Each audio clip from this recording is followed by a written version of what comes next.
घेतले तर किती 3 आणि बाकी जिल्ह्यामध्ये बघा राजेश टोपे कोणत्या हा फॉर्मेट आम्हाला माहीतच नाही पडलं पण एकच दिन आम्हाला पैसे समाजाला दिले नाही म्हणजे हे एका प्रकारचे यांनी आपला मनमानी कारोबार सुरुवात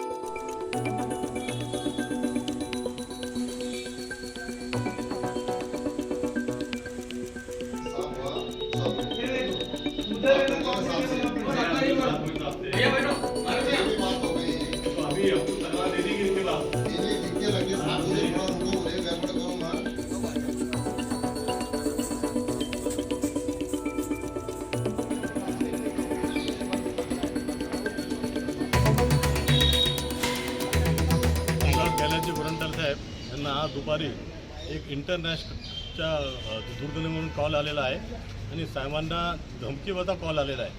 आमदार साहेब मुंबईमध्ये आहे आणि त्यांनी मुंबईमध्ये आपले आदरणीय देवेंद्र भारती साहेब आणि जालन्याचे SP यांना त्यांनी फोनवरून त्यांचं बोलणं झालेलं आहे.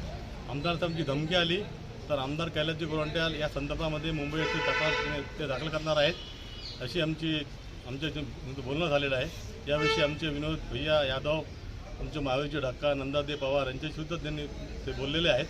आम्ही या ठिकाणी येऊन संबंधित पोलीस ठाण्याचे PI साहेब यांना भेटलो. सर्व कार्यकर्ते या ठिकाणी भेटलेले आहेत आणि साहेबांना जी धमकी मिळालेली आहे त्याच्याबद्दल विनोद भैया यादव यांनी रिस्तर तक्रार माहिती दिली त्यांनी. आता आम्ही 8 वाजेच्या नंतर साहेबांशी बोलून पुन्हा आमदार साहेबांशी बोलून त्या ठिकाणी गुन्हा दाखल करण्यात येणारच आहे. त्या 8 वाजेच्या नंतर मी पुन्हा PI साहेबांची संपर्क साधून जी धमकी आलेली आहे याच्या बाबतीत विचारणा करणार आहोत. काय धमकी आहे नेमकी? काय धमकी आता ती साहेबाच्या फोनवर आलेली आहे. इंटरनॅशनल कॉल होता तो आणि ते साहेबांनी सविस्तर तक्रार ते मुंबईमध्ये करणार आहेत. आता काय मागणी तुमची? आता नाही आता मुंबईत तक्रार झाली आहे त्याची तिथं गुन्हा दाखल होईल 100%. आणि या ठिकाणी सुद्धा आम्ही संबंधित पोलिसांना याची माहिती दिलेली आहे.